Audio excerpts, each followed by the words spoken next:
tindakan-tindakan dari DC tersebut ya bisa diberikan sanksi, karena ini semakin dibiarkan ya pinjol OJK ini ya semakin banyak. Assalamualaikum warahmatullahi wabarakatuh. Selamat datang kembali dengan saya Bang RG. Sebelumnya saya mengucapkan ribuan terima kasih kepada teman-teman semua yang selalu meluangkan waktunya, yang selalu setia menantikan updatean terbaru dari channel RG Official. Bagaimana kabarnya saat ini ya? Saya selalu berharap semoga teman-teman dalam keadaan sehat walafiat ya. Tetap berpikir positif, jangan melakukan gara-gara pinjaman online, apalagi bertindak yang merugikan kalian sendiri ya. Tetap menjalani aktivitas seperti biasa, jangan terpacu kepada apapun aksi-aksi dari penagihan DC pinjaman online ya.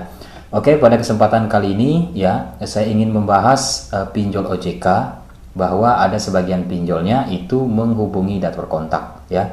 Oke, sebelum kita ke pembahasannya, saya ingin teman-teman yang baru menemukan channel ini, saya ingin bantuannya jangan lupa ditekan tombol subscribe-nya dan hidupkan notifikasinya agar teman-teman tidak ketinggalan updatean terbaru dari channel RG Official ya.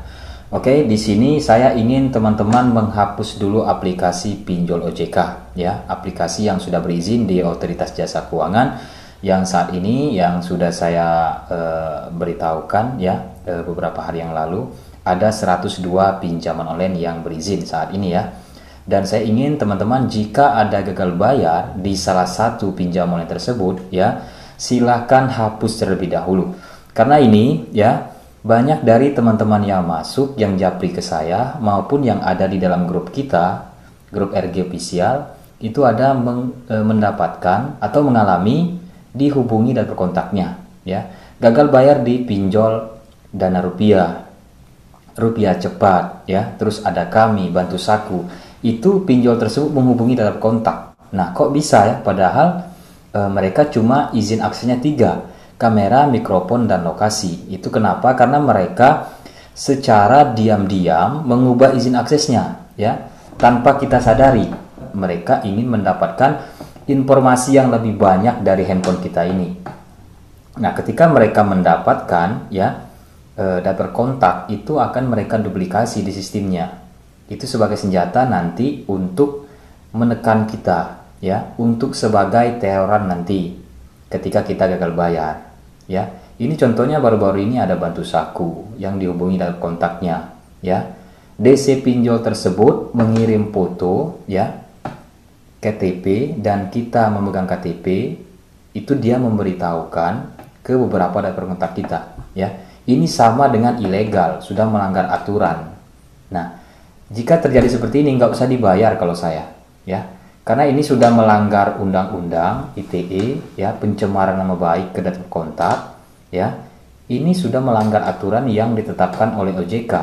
OJK menetapkan pinjaman online tidak boleh melebihi, ya, tidak boleh mengakses melebihi dari 3, ya, kamera, mikrofon, dan lokasi, atau yang kita sebut camilan. Ini buktinya ya, pinjol legal tersebut mengambil izin akses kontak juga. Jika DC tersebut masih melakukan penagihan ya ke teman-teman, balas saja ya, saya tidak akan bayar. Silakan selesaikan dulu masalah yang ada ya. Anda sudah menghubungi daftar kontak saya tidak terima ya, Anda melakukan pencemaran nama baik karena sudah melanggar undang-undang ITE. Nah, kita selesaikan dulu ini masalah hukum pidana, baru kita selesaikan masalah hukum perdata. Nah, itu DC-nya pasti bingung ya. Kalian balas saja seperti itu, nggak usah dibayar lagi ya. Jika kalian nggak mau balas ya udah, blokir saja, bila perlu ganti nomor HP. Nah, ini banyak, bukan baru-baru ini ya. Banyak saya sudah temukan kemarin aplikasi Dana Rupiah dihubungi ya. Walaupun cuma satu, itu sama saja melakukan pencemaran nama baik ya. Memang tidak banyak seperti yang ilegal, biasanya 30 atau 40 data kontak. Memang tidak banyak, tetapi ya ini juga membuat kita ya tidak terima ya. Ini sama saja ya menghancurkan reputasi kita kepada data kontak, baik pun rekan-rekan kerja ya. Ada juga yang menghubungi tempat kerja ya. Sehari mungkin ada 5 atau 6 kali. Itu ada ya. Dan ada juga berupa fitnah di tempat kerja. Yang beginian nggak usah dibayar lagi kalau menurut saya ya. Jangan takut apapun yang dikirim dari DC pinjol, masalah somasi, masalah hukum pidana ya, perdata akan dinaikkan kasus ke pidana Jangan percaya itu ya. Jadi resiko terbesar dari pinjol OJK ini ya dihubungi tempat kerja, difitnah. Itu ya. Terus ya dihubungi data kontak saat ini. Resiko terakhir ya biaya checking ya, masuk ke slik OJK. Nah, selain dari itu ya tidak akan dihukum pidana. Jadi semoga ini ya ada tanggapan dari OJK ya, dari FPI, pemantau dari fintech pinjaman online ya. Semoga ini dipertegas bagaimana tindakan-tindakan dari DC tersebut ya, bisa diberikan sanksi karena ini semakin dibiarkan ya, pinjol OJK ini ya semakin banyak yang ikut ya. Kemarin ya cuma ya sering itu ada kami ya. Ini sekarang yang lain pada ngikut ya, seperti aplikasi FinPlus juga ya.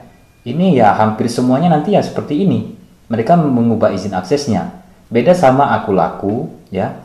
Kredipo, HCI, dan Shopee itu memang meminta izin akses ya, kamera, mikrofon, lokasi, penyimpanan, data kontak itu ya karena mereka ya aplikasi marketplace, memang mereka meminta izin semuanya ya, karena itu ya jika kita tidak mengizinkan kita tidak bisa membuka aplikasi tersebut. Tapi itu dari perusahaan pembiayaan ya. Dari perusahaan pembiayaan saya tidak tahu secara detail bagaimana fakta peraturan dari ketika kita mengizin aksesnya, saya juga tidak tahu. Tapi di sini yang kita bahas masalah pinjaman online, kamera, mikrofon, lokasi. Tetapi ini ya melebihi dari itu. Seperti Akulaku terdaftar di pinjam online sebagai asetku, Kredipo sebagai Kredivas, ya, Shopee sebagai Lentera Dana Nusantara. Nah, itu pinjaman online-nya. Ya, mereka juga meminta izin akses semuanya. Nah, namun ya itu bisa saja yang empat ini, seperti Shopee, Akulaku, Kredipo, HCI, ini bisa saja ini menghubungi daftar kontak juga karena kita sudah mengizinkan akses daftar kontak. Nah, jadi tidak ada jaminan data kita aman baik di legal maupun ilegal ketika data kita sudah berada di sistem pinjaman online, ya. Jadi dampak yang akan terjadi bisa saja disalahgunakan oleh DC pinjaman online, ya. Khususnya OJK, FPI, ya, seperti pura-pura tidak tahu ya, padahal banyak laporan yang masuk mengenai pinjol legal ini, ya. Karena ini dampaknya ya sangat luar biasa, ya. Bisa kita diberhentikan di tempat kerja berupa fitnah. Nah, semoga ini cepat ditanggapi oleh OJK dan FPI. Masalah kenakalan-kenakalan DC pinjaman online semoga dipertegas, ya. Jika ada DC pinjaman online yang melanggar aturan, ini diberi sanksi. Nah, coba seperti itu. Ini jika semakin didiamkan, ya, tidak ada tanggapan dari pemerintah, khususnya OJK, maka mereka akan semakin jadi. Karena tidak ada sanksi bagi mereka. Mereka bebas, ya, dengan cara apapun melakukan penagihan. Oke, lebih baik sekarang hapus dulu aplikasinya, ya. Jika diperlukan, silakan install kembali.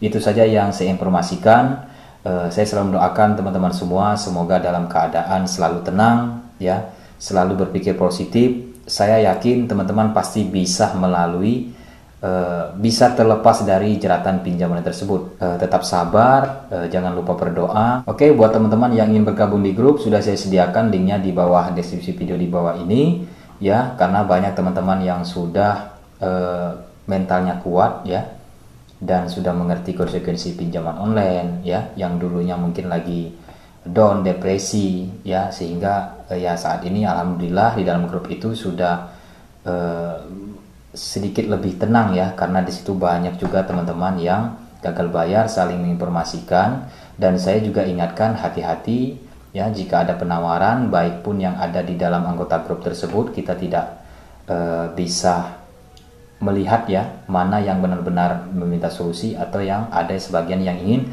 hanya memanfaatkan di dalam grup itu. Jika ada kalian di chat, ya, dijapri oleh salah satu anggota grup itu, jangan ditanggapin, silakan laporkan ke admin ataupun ke saya, ya, jika ada apa-apa hal-hal yang mencurigakan.